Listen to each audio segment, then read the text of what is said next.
शांति। अभी हम सुनेंगे 14 दिसंबर 2022 के बाबा के मधुर महावाक्य। मुरली का सार है, मीठे बच्चे, तुम्हें ज्ञान का तीसरा नेत्र मिला है। तुम त्रिकालदर्शी बने हो, लेकिन यह अलंकार अभी तुम्हें नहीं दे सकते क्योंकि तुम पुरुषार्थी हो। बाबा कहते हैं, मीठे बच्चे, तुम्हें ज्ञान का तीसरा नेत्र मिला है। तुम त्रिकालदर्शी बने हो, लेकिन यह अलंकार अभी तुम्हें नहीं दे सकते क्योंकि तुम पुरुषार्थी हो। प्रश्न है, गृहस्थ में रहते कर्म अवश्य करना है, लेकिन किस एक बात की संभाल जरूर करनी है। बाबा कहते हैं, गृहस्थ में रहते कर्म अवश्य करना है, लेकिन किस एक बात की संभाल जरूर करनी है। उत्तर है, कर्म करते व्यवहार में आते अन्न की बहुत परहेज रखनी है। पतितों के हाथ का नहीं खाना है, अपने को बचाते रहना है। कर्म सन्यासी नहीं बनना है, लेकिन परहेज जरूर रखनी है। तुम कर्म योगी हो, कर्म करते बाप की याद में रहो तो विकर्म विनाश होंगे। पापा कहते हैं कि कर्म तो करना ही है, कर्म सन्यासी तो बनना नहीं है, लेकिन कर्म करते बाबा की याद में रहना है तो विकर्म विनाश होंगे। तो याद में रहने के लिए बाबा कहते अन्न की बहुत परहेज रखनी है, पतितों के हाथ का नहीं खाना है, अपने को बचाते रहना है। ओम शांति। बाप बच्चों को बैठ समझाते हैं। जब कोई गीता आदि सुनाते हैं तो कहते हैं, यदा यदा ही धर्म से गलानी भवती भारत। मतलब जब जब धर्म की गलानी, अधर्म की वृद्धि होती है, तब भगवान आते हैं। बरोबर धर्म की गलानी होती है। गलानी माना निंदा। तो भारत में धर्म की गलानी और अधर्म की वृद्धि हो जाती है। मैं आता ही तब हूँ जब यह हालत होती है। जब धर्म की इतनी गलानी हो जाती है तो तभी बाबा आते हैं। बहुत दुख है, मौत सामने खड़ा है, विनाश के लिए मूसल भी तैयार हैं। इस वक्त क्या हालत हो चुकी है कि सब तरफ दुख है, मौत, विनाश सामने खड़ा है, क्योंकि उसके लिए मिसाइल आदि भी पूरे तैयार हैं। अभी तुम बच्चे जानते हो, बाबा आया हुआ है आदि सनातन धर्म की स्थापना करने। बाबा कैसे करते हैं स्थापना? ब्रह्मा द्वारा स्थापना, फिर स्थापना के बाद पुरानी दुनिया का शंकर द्वारा विनाश, और फिर जो नई दुनिया स्थापन की है उसकी विष्णु द्वारा पालना। बरोबर यह तीनों कर्तव्य अभी चल रहे हैं। अभी तुम ब्राह्मण हो और जानते हो, अभी हम ब्राह्मण से फिर देवता बन रहे हैं। अभी शिव बाबा के पोतरे हैं। शिव बाबा का एक बच्चा, एक से फिर तुम कितने बच्चे बनते जाते हो। शिव बाबा का एक बच्चा ब्रह्मा बाबा, जिससे हम अनेक बच्चे बाबा एडॉप्ट करते हैं। तो शिव बाबा दादा हो गया, जो ब्रह्मा बाप द्वारा हमको एडॉप्ट करते हैं, तो हम उनके पोतरे हैं। पतितों को पावन बनाने की सेवा तुम कर रहे हो। यह है बेहद का यज्ञ। यज्ञ में सारी पुरानी दुनिया स्वाहा हुई थी। इस यज्ञ के बाद फिर कोई यज्ञ नहीं होगा। सतयुग त्रेता में कोई यज्ञ रचते ही नहीं। यज्ञ रचते हैं विघ्नों को हटाने के लिए। तो बहुत भारी विघ्न है, तो इसके लिए बड़ा यज्ञ चाहिए। यह है बेहद का यज्ञ। इसमें पुरानी दुनिया की सामग्री जो भी है सब स्वाहा होनी है। रुद्र अर्थात शिव बाबा एक ही है। जैसे शिव का रूप है वैसे ही रुद्र का भी रूप है। श्री कृष्ण तो साकारी है। बाबा कहते जैसे शिव का रूप है वैसे ही रुद्र का रूप है। श्री कृष्ण तो साकारी देहधारी है। इसका सच्चा नाम ही है शिव ज्ञान यज्ञ। शिव बाबा कहते हैं, रुद्र बाबा नहीं कहते हैं। भोला भंडारी शिव बाबा को कहते हैं। यह है शिव बाबा का यज्ञ। उनसे हमें शिव सृष्टि के आदि मध्य अंत की नॉलेज मिल रही है। तुम जानते हो, हमको ज्ञान का तीसरा नेत्र मिला है। 2 नेत्र तो आँखों से इस सृष्टि को देखने के लिए हैं, हमें तीसरा नेत्र मिला है, जिससे जो कि ज्ञान का नेत्र है, इससे हम सृष्टि के आदि मध्यांत की नॉलेज पाते हैं। देवताओं को तीसरा नेत्र दिखाते हैं ना, परंतु यह है ज्ञान का तीसरा नेत्र जो तुम ब्राह्मणों को मिलता है, जिससे तुम देवता बनते हो। ज्ञान से, ज्ञान धारण करने से फिर हम देवता बनते हैं। वहाँ तीसरे नेत्र की दरकार नहीं है। सतयुग में बाबा कहते तीसरे नेत्र की, ज्ञान की जरूरत नहीं है, परंतु तुमको तो दिखा नहीं सकते, ब्राह्मण जीवन में तो दिखा नहीं सकते, क्योंकि तुम पुरुषार्थी हो, चलते चलते भाग जाते हो। इसलिए जो फाइनल रिजल्ट हैं उनको यह अलंकार दिए हैं। नहीं तो देवताओं के पास थोड़े ही शंख चक्र आदि हैं। देवताएं तो अहिंसक हैं, उन्हें चक्र की जरूरत ही नहीं है। वो थोड़ी ज्ञान सुनाते हैं, शंख ध्वनि करते हैं। बाबा कहते हैं यह सृष्टि चक्र के आदि मध्य अंत की नॉलेज तुमको सुना रहे हैं। उन्होंने फिर शास्त्रों में लिख दिया है कि सवदर्शन चक्र से फलाने को मारा, यह किया। बाप कहते हैं मैं तो पतितों को पावन बनाने आता हूँ, इसमें हिंसा की तो बात ही नहीं है। देवताओं का है ही अहिंसा परमो धर्म। श्री कृष्ण के लिए फिर हिंसा करना कैसे लिखा है, कैसे वंडरफुल चित्र बनाए हैं। वहाँ ही गीता सुनाते हैं, राजयोग सिखाते, वहाँ ही फिर किसको मार देते हैं। बाप को याद करते हो इसलिए कि आकर पावन दुनिया बनाओ, राजयोग सिखाओ। बाप कहते हैं ज्ञान का सागर नॉलेजफुल मैं हूँ। तुमको नॉलेज मिल रही है, इसको ही अमर कथा कहते हैं।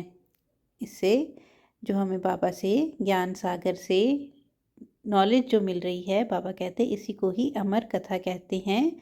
सतयुग में कोई अकाले मृत्यु होती नहीं, वह तो शंकर को कह देते हैं। शंकर सूक्ष्म वतनवासी, वह कैसे कथा सुनाएंगे, उनको तो नॉलेजफुल नहीं कहा जाता।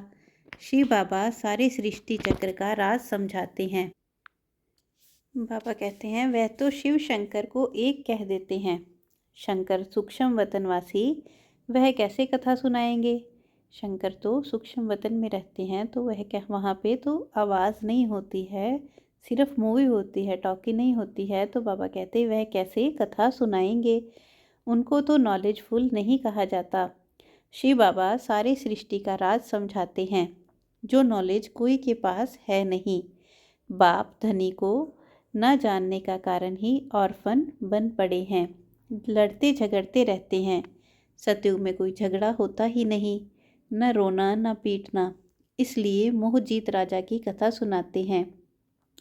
जैसे मोहजीत राजा ने हर एक चीज़ अपने मोह पर जीत पहन ली थी। अगर उसे ड्रामा पर इतना निश्चय था, अगर उसे खबर मिली कि उसके बेटे की डेथ हो गई है, तब भी वह रोया नहीं। भगवान पर इतना निश्चय था कि वो जो करता है ठीक करता है। तो बाबा कहते हैं मोहजीत बन जाएंगे सतयुग में। कथाएं तो ढेर हैं, हर एक धर्म में किस्म किस्म की कथाएं हैं, जो सब भक्ति मार्ग की सामग्री है। भक्ति करते हैं भगवान से मिलने के लिए, आधा कल्प भक्ति करते आए हैं, भगवान तो किसको मिला ही नहीं। अब बाप ने तुम बच्चों को परिचय दिया है, तुम्हें फिर औरों को देना है। सन शोज फादर, तो बाप का परिचय दे, सबको नॉलेजफुल बनाते रहो। तुम हर एक बच्चे की बुद्धि में है, शिव बाबा हमारा रूहानी बाप है। यह भी भक्ति मार्ग वालों को समझाना है कि तुम्हारे दो बाप हैं, एक लौकिक बाप, दूसरा पारलौकिक बाप, जिसको गॉड फादर कहते हैं, जिसने यह बेहद की रचना रची है। बाप से तो जरूर वर्षा मिलता होगा, जो भी पिता होता है उनसे बच्चों को प्रॉपर्टी मिलती है। वह है स्वर्ग की रचना रचने वाला। शिव बाबा बेहद का बाप है, स्वर्ग की रचना रचने वाला। भारत स्वर्ग था, इन लक्ष्मी नारायण का राज्य था। उनको यह राज्य किसने दिया। कलयुग अंत में कोई भी विश्व का मालिक है नहीं, यह है ही रावण का राज्य।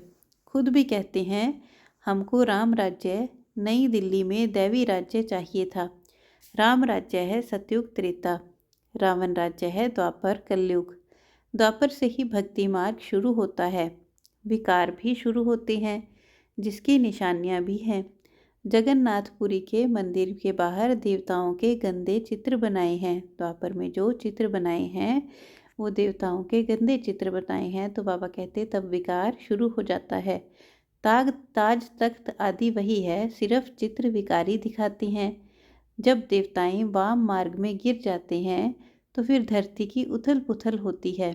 सोने हीरे के महल सब नीचे चले जाते हैं। पूजा के लिए कितना बड़ा भारी मंदिर बनाया है भक्ति मार्ग में। बाबा कहते हैं आपे ही पूज्य आपे ही पुजारी। जब कला गिरती जाती है तो फिर पूज्य से खुद ही पुजारी बन जाते हैं। बाप समझाते हैं मैं तो पुजारी नहीं बनता हूँ, अगर मैं बनूँ तो मुझे फिर पूज्य कौन बनाएगा। मैं न पतित बनता हूँ न बनाता हूँ। तुम पतित तुमको रावण बनाते हैं। 5 विकार हमको पतित बनाते हैं, जिसे जलाते हैं। इस समय पाप आत्माओं की दुनिया है। गाते भी हैं पतित पावन आओ, फिर कह देते पतित पावन सीता राम। झट त्रेता वाले राम की याद आ जाती है। जब कहते हैं पतित पावन सीता राम तो फिर जो चित्रों में त्रेता का राम बनाया है उसकी याद आ जाती है। अब वह तो पतित पावन नहीं है। पतित पावन सीता का राम माना आत्माओं को सीता कहा है, उनका राम माना शिव बाबा जो पतितों से पावन बनाते हैं।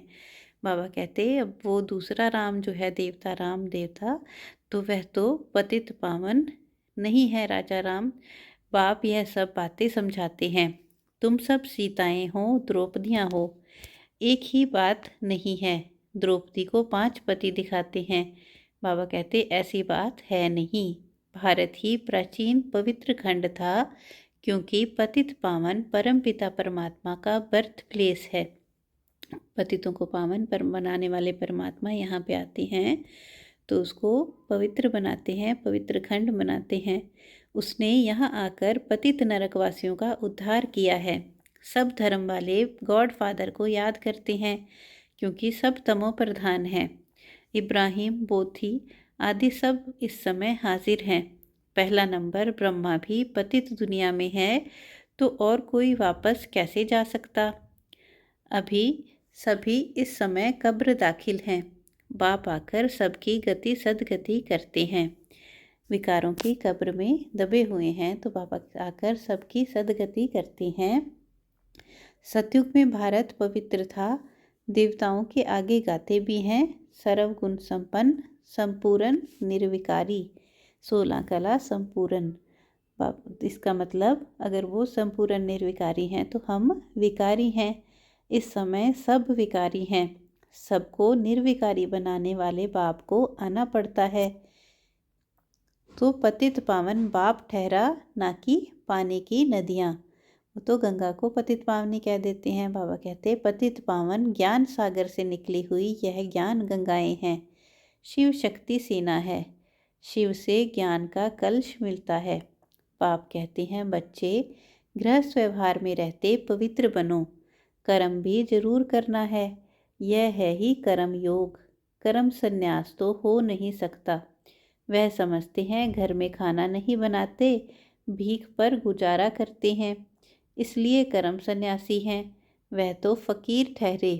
अन्न तो विकारियों का पेट में पड़ता है तो अन्न दोष लग जाता है।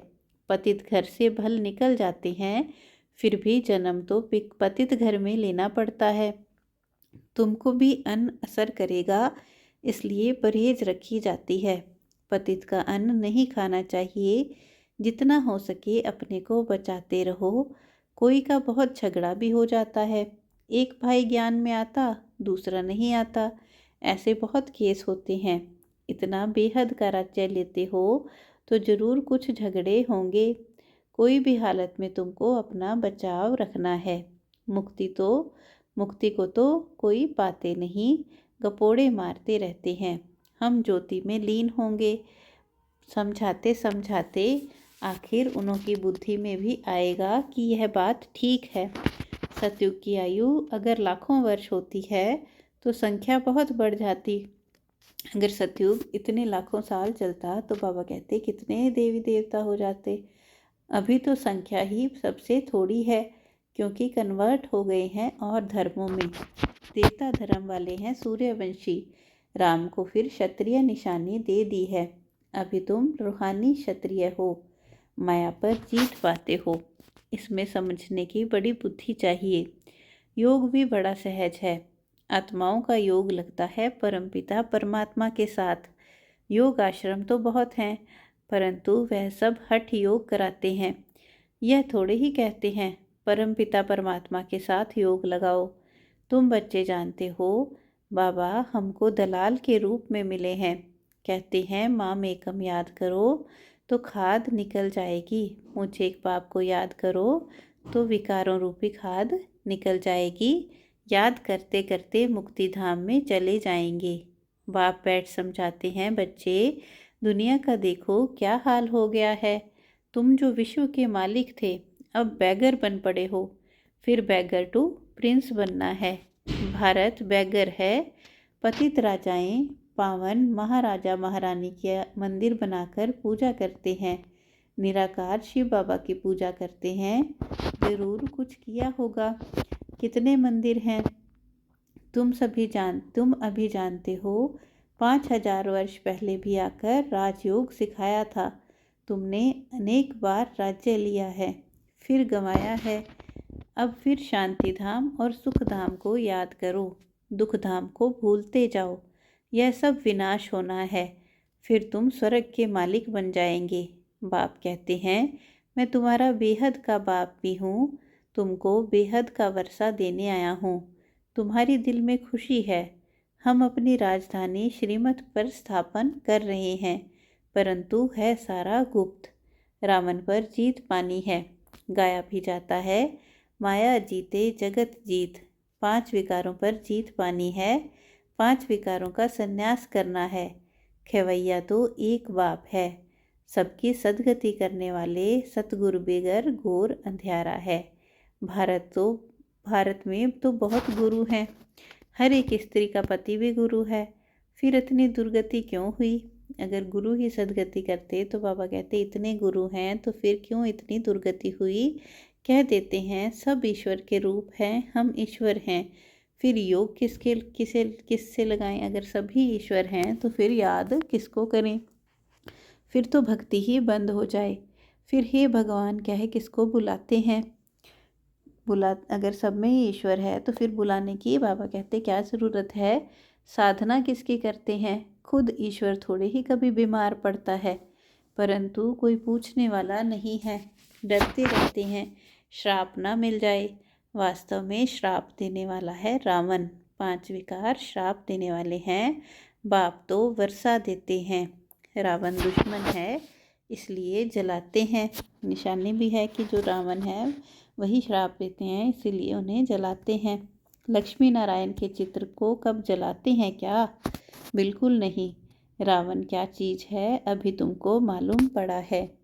सतयुग में पावन प्रवृत्ति में सुख था, अभी पतित प्रवृत्ति में दुख है। अभी इसका विनाश होना है। तुम देखेंगे अर्थक्वेक आदि होती रहेंगी। बाबा भी कहाँ तक बैठ शिक्षा देंगे? लिमिट होगी ना। रजाई स्थापन होगी और विनाश होगा। अंत में तुम बहुत मज़े देखेंगे, शुरुआत से भी जास्ती। बाबा कहते अंत में साक्षात्कार होंगे तो तुम बहुत मज़े देखेंगे। शुरू में जो साक्षात्कार हुए थे उससे भी ज़्यादा। बाबा कहते वह तो पाकिस्तान था, अभी तो विनाश का समय है। तब तो भारत पाकिस्तान अलग हुआ था, अभी तो तब पूरी दुनिया का विनाश होगा। तुमको बाबा बहुत कुछ दिखाएंगे। फिर जो अच्छी रीति नहीं पढ़े हुए होंगे वह अंदर फटकते रहेंगे। क्या कर सकते हैं? अभी जितना पुरुषार्थ करना है कर लो। बाल बच्चों को तो संभालना ही है। बाबा कहते कायर नहीं बनना है, माना घर नहीं छोड़ देना है। कदम कदम श्रीमत पर चलना है। बाप को याद करते रहना है। बस इसमें ही मेहनत है। पापों का बोझा सिर से कैसे उतरे, उसके लिए है सहज योग। यह है ज्ञान बल, योग बल, जिससे माया पर विजय पाकर विश्व के मालिक बनते हो। बाहुबल से बाबा कहते विजय नहीं पाते हो, ज्ञान बल से योग बल से माया पर विजय पाते हो और विश्व के मालिक बनते हो। अच्छा मीठे मीठे सिकी लदे बच्चों प्रति माता पिता बाप दादा का याद प्यार और नमस्ते। Good morning. रूहानी बाप की रूहानी बच्चों को नमस्ते। हम रूहानी बच्चों की रूहानी बाप दादा को दिलवा जान सिकवा प्रेम से नमस्ते। Good morning. शुक्रिया बाबा, शुक्रिया। धारणा के लिए मुख्य सार है, श्रीमत पर ज्ञान और योग बल से माया पर विजय पानी है। विनाश के पहले अपने विकर्मों को विनाश करना है। बेहद का राज्य लेने के लिए हर बात में अपना बचाव करते रहना है। अन्न दोष से बहुत संभाल रखनी है। वरदान है, संगम युग के महत्व को जान, स्नेह की अनुभूतियों में समाने वाले संपूर्ण ज्ञानी योगी भव। बाबा कहते, संगम युग के महत्व को जान, स्नेह की अनुभूतियों में समाने वाले संपूर्ण ज्ञानी योगी भव। संगम युग जो है परमात्म स्नेह का युग है। इस युग के महत्व को जानकर स्नेह की अनुभूतियों में समा जाओ। बाबा कहते, इतना परमात्मा मिला है इस संगम युग में, आत्मा परमात्मा का संगम होता है। तो इस युग को बाबा ने कहा स्नेह का युग है, तो इसके महत्व को जान, स्नेह की अनुभूतियों में समा जाओ। स्नेह का सागर स्नेह के हीरे मोतियों की थालियां भरकर दे रहे हैं, तो अपने को सदा भरपूर करो। थोड़े से अनुभव में खुश नहीं हो जाओ। बाबा कहते, संपन्न बनो। ये परमात्म साथ प्यार के हीरे मोती अनमोल हैं, इससे सदा सजे सजाए रहो, क्योंकि यह स्नेह ही योग है और स्नेह में समाना ही संपूर्ण ज्ञान है। ऐसे रूहानी स्नेह का सदा अनुभव करने वाले संपूर्ण ज्ञानी योगी हैं। स्लोगन है, जो व्यर्थ की फीलिंग से परे रहते हैं वही मायाजीत बनते हैं। जो व्यर्थ की फीलिंग से परे रहता है वही मायाजीत बनता है। अच्छा, ओम शांति, ओम शांति, ओम शांति।